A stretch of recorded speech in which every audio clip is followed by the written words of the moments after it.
This week on Brian Ross Investigates. The Olympics this year, already postponed once, will depend entirely on COVID-19. Should Olympic athletes go to the head of the line for a vaccine shot? And what about people behind bars, including the 9/11 terrorists at Guantanamo? A leading medical ethics professor says absolutely yes. They're a hot spot, and you want to make sure that you protect the guards, the people who have to service the base. You don't want to have an incubator. Plus, he took on the Vatican and the Catholic Church's top cardinals, making headlines when he went after the Boy Scouts, winning tens of millions for victims of sexual abuse. So what's next now for controversial lawyer Jeff Anderson? I have never, ever, in the 38 years I've been in this world, been more alarmed about the safety of children. He joins us tonight. And this week's winners and losers in the media. See if you agree with the choices of Mediaite. From the Law&Crime Trial Network, this is Brian Ross Investigates. Good evening, and thank you for joining us, and welcome to our viewers on Facebook Live. I'm Brian Ross, joined as always by my colleague at Law&Crime, Rhonda Schwartz. And Rhonda, we begin with the long line for the COVID-19 vaccine. We've seen some people try to cut in line, others trying to buy their way to the head of the line. And clearly, demand continues to outstrip supply. That's right, Brian. The pace has been picking up, but so far, only about 10% of Americans have received their first dose, and only about 3% have received the second dose. And with all that, there are questions now that are huge ethical questions. Should people behind bars, including the 9/11 accused terrorists at Guantanamo, should they get a COVID-19 shot before everyone else? It's an ethical question with very few easy answers. We're joined now by Professor Arthur Caplan, the founder of the Division of Bioethics at the New York University School of Medicine. And Professor Caplan, thank you so much for being here. COVID-19 has presented so many ethical questions and choices. Let me start by asking you one of the hard ones. There was a proposal at one point to give the vaccine to the 9/11 terrorists at Guantanamo. Was that a smart move? Is that ethical? It is. And as much as we may despise those people or wonder why would we give them priority over other Americans who certainly haven't engaged in terror, look, they're a hot spot, and you want to make sure that you protect the guards, the people who have to service the base. You don't want to have an incubator. I feel the same way about prisoners and jails. They're not popular. I get it. But the stigma shouldn't blind us to the fact that you want to go to the hot spots. Look, even in prison settings, we're not condemning everybody to death. We're not saying, because you were convicted of embezzlement or driving a getaway car, your life isn't going to be protected. The combination of that plus protect the community. One of the biggest outbreaks, Brian, in the U.S. so far is in rural Michigan. And I know why it's there. It's because that's where the state prison is. Fascinating. And in general, how do you think the ethical questions have been handled by the medical community, by the Trump administration, and now the Biden administration? Somewhere between horrible and miserable. Really? And I say that because the Trump administration promised us, if you can remember, surplus vaccine. Remember they were saying they had a surplus and it was in warehouses and we'd be able to use that. Biden shows up, there's no vaccine, there's no surplus. Nobody even knows how much vaccine there is. That's a bad start to a vaccine rollout when you don't even know what you've got. The rollout also got complicated by the fact that we spent a long time arguing about who should go first.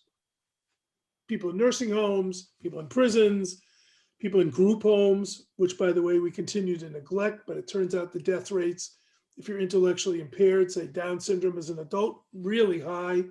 And healthcare workforce. Argued, committees and so on. Then we roll out and all of a sudden, all kinds of other people are getting vaccinated, not on that list. And people are angry, rightly so, saying this rollout isn't fair.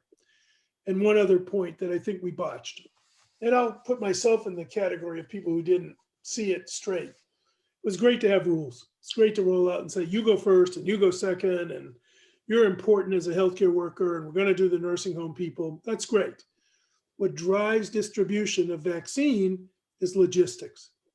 Meaning, if you tell people make appointments by going on the web, and 80-year-old people say, I don't have the web, I don't have the internet, I don't even have a daughter-in-law to help me, I don't know how to use it, they're not going to get on, and they're not going to get vaccinated. Or poor elderly in minority communities aren't going to be there. If you say, well, we're going to roll it out and we'll make it available, let's say, I'll make this up, at a big civic center or sports stadium, mass vaccination, that's nice, but that means you have to have a car. And it means you have to be able to take a day to get there. You have no daycare, no babysitter, you got to be on the job. Your boss doesn't care why you're not there. You're going to get docked, you're not going. Time and again, we thought that what would happen is we'd smoothly roll out to the people who are top priority. What we see is where the vaccine is distributed and how you find it is just as important to determining who's going to get it.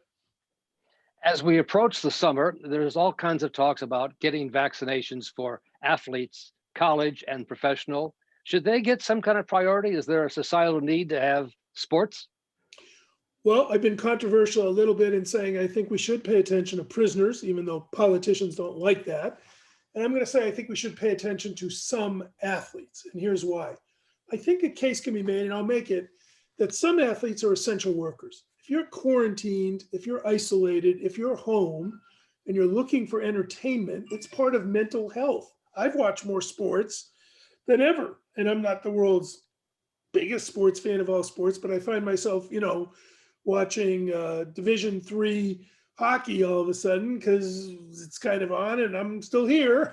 And I think it can make the case that pro athletes, the Olympics, they may be useful to us, not because they're deserving, but because they give us pleasure, they give us an outlet, they give us release. I don't think it applies to every athlete. I don't think we're talking necessarily about, every high school and so on.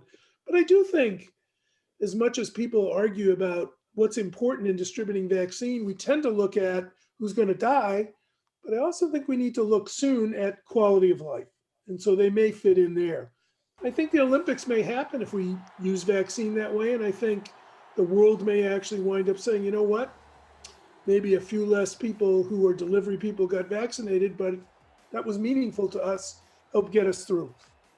Let me ask you a question finally on global ethics. Is it fair for America, United States, and other wealthy countries to take as much as they can without thinking about the poorer countries of the world? Yeah. So if we vaccinate ourselves or Germany vaccinates Germany or whoever, that's what I call vaccine nationalism. I think I coined that term. And it says, put your own country first. I'm a defender of that to a degree. What I mean is, I think you have to take care of the neediest people in your country first. I sometimes think of it like if you're on the airplane, they give you an instruction. If the mask comes down, put it on yourself before you help others. I think there's a version of that that makes sense for any country. Take care of your healthcare workforce, protect your elderly, get your essential workers done. Once you do that, then I think you have an obligation to start to think about helping other countries who can't do it. And that could be either sharing our supply or buying vaccine for them.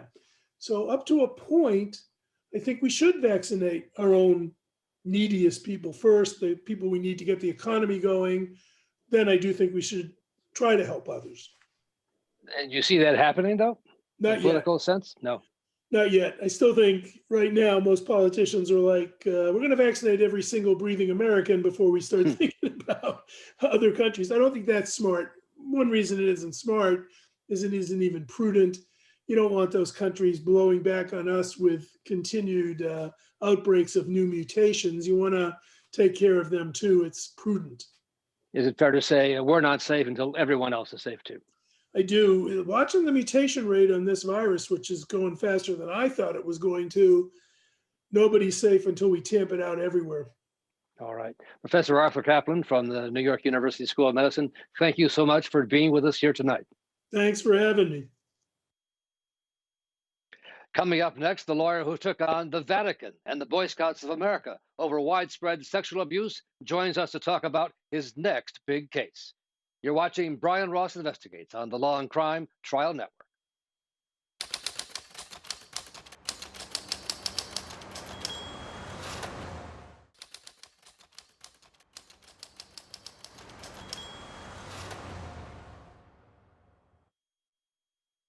Well, if you want to get the attention of the Vatican or the leaders of the Boy Scouts of America, all you have to do is mention the name of one American lawyer, Jeff Anderson, Rhonda. That's right, Brian. And over his long career, Jeff Anderson has taken on thousands of clients, survivors of sex abuse, and received tens of millions in settlements from the Catholic Church, the Boy Scouts, and even the Vatican. And now he's on to his next big case against a widely spattered church in this country, the Light of the World Church, led by a man who calls himself the Apostle. We are here today, standing with social, to sound the alarm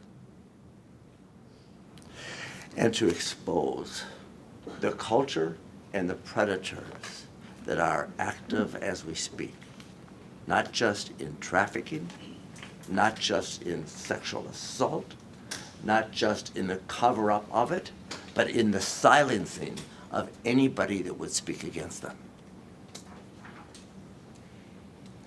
I have never, ever, in the 38 years I've been in this work, been more alarmed about the safety of children than in this situation. For the first 30 years of my life, I was taught to believe that my body, my mind, my soul belonged to La Luz del Mundo, because it was the will of God. From the age of 9, I was taught that my own family and community, that my eternal soul depended on me sexually pleasing La Luz del Mundo apostles. For nearly 22 years, I was made to work for, travel for, lie for, and give my body to an organization that saw me as nothing more than a source of profit and sexual pleasure. And we're joined now by Jeff Anderson from his office. And Jeff, thank you much for being here. Tell us a little bit about Social Martin and why you think this case is such a important one. What an extraordinarily courageous woman, courageous survivor. And I say that because she is one of many thousands now who not only have shared the secret of sexual abuse and exploitation, but she has chosen and had the courage to stand up, not just for herself, but to stand up against a very powerful religious organization called the Light of the World, La Luz del Mundo, and its so-called apostle, who exercises enormous power. And against that power, she has shined a light by having brought suit, by having shared her secret, and had the courage to tell the truth and thus shine the light so that other kids can be protected. What an extraordinary woman who is among thousands of survivors with whom I and we have had the privilege to now work with for almost 4 decades.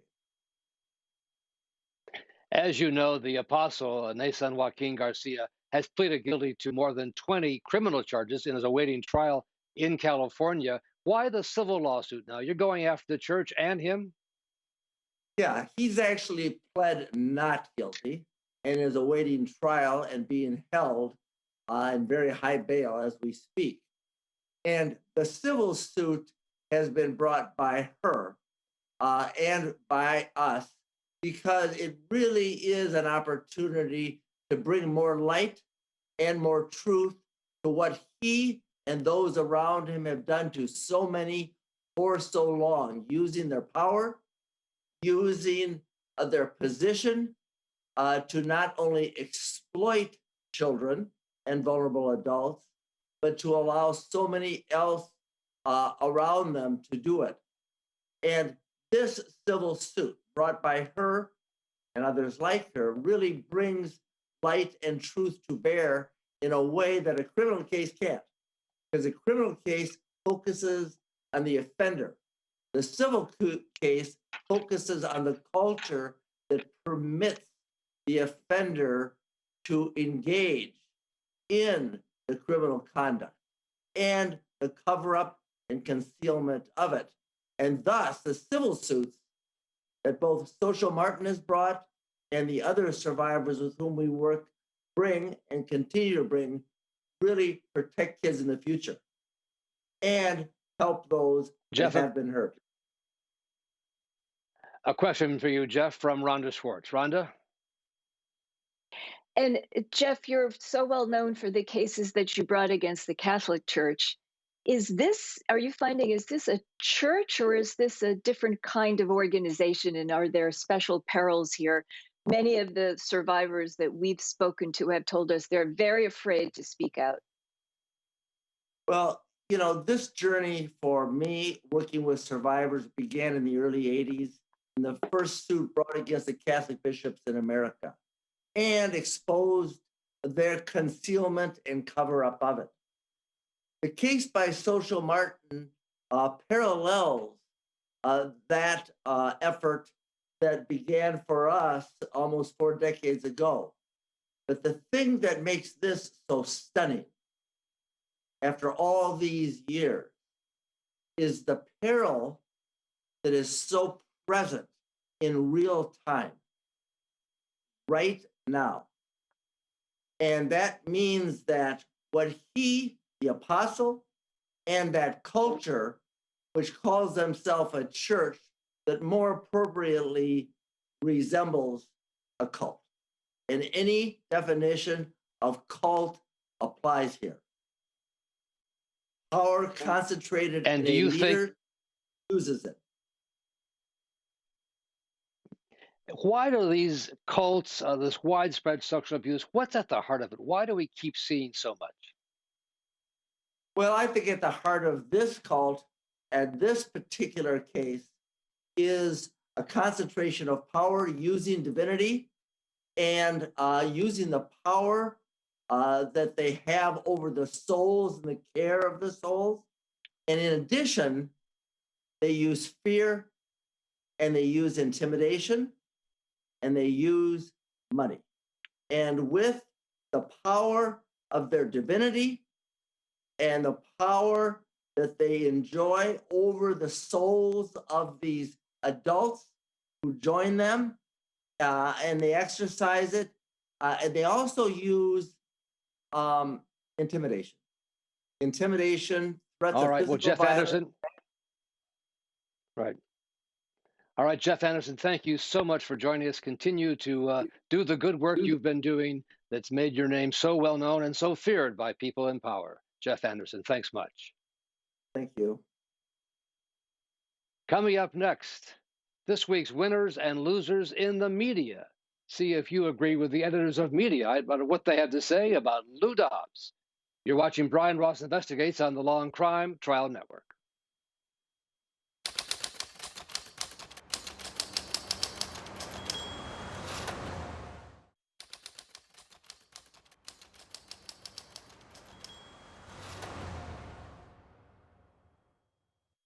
Time now for this week's winners and losers in the media, as chosen by the editors of Mediaite. And we're joined by the editor-in-chief of Mediaite, Aidan McLaughlin, and Mediaite, like the Law&Crime Trial Network, all part of the Dan Abrams Media Company. And Aidan, the winner and loser, both weeks, both in the same place at Fox Business News, with Larry Kudlow in and Lou Dobbs out. Larry Kudlow, who it was announced a couple of weeks ago was joining Fox News as a contributor, has now landed his own show at Fox Business. You'll recall he was an economic advisor to President Donald Trump. Before that, he served as a host for CNBC and was kind of a financial pundit. So he's now back in television. He's hosting a show on Fox Business in the sort of prime market hour of 4 p.m. And that comes as Lou Dobbs, who was previously the top-rated host at Fox Business, had his show canceled abruptly on Friday in a pretty surprising announcement. It was surprising in that Fox Business showed no sign that they were abandoning Lou Dobbs, despite him pushing a series of conspiracy theories about the election. But the move did come a day after Smartmatic, which is one of the election voting systems companies that has been the subject of conspiracy theories surrounding the 2020 election, filed a $2.7 billion lawsuit against Fox Corporation. And it named Lou Dobbs in that lawsuit as one of the hosts who had been spreading these conspiracy theories about the election. And Aiden, as you know, Fox has sort of denied it was connected to the lawsuit, but Dobbs was off the air Thursday, never had a chance to say goodbye. Always a bad sign when someone's leaving. Exactly. So Fox News is saying that this is one of their standard programming moves in the aftermath of the election. That doesn't make a lot of sense. Lou Dobbs was the top-rated host on Fox Business. Why they would cancel his show a day after they received a $2.7 billion lawsuit from a company that says it was defamed by Lou Dobbs, that I think is clearly, we can assume that is the reason why he was let go. The question that remains, though, is that there were a couple of other hosts that were named in that lawsuit, Maria Bartiromo and Jeanine Pirro, who also pushed false claims about Smartmatic and about the 2020 election. Those hosts, it's not clear that anything is going to happen to them. So it is a little unclear why Dobbs was selected for cancellation and not those other Fox News hosts.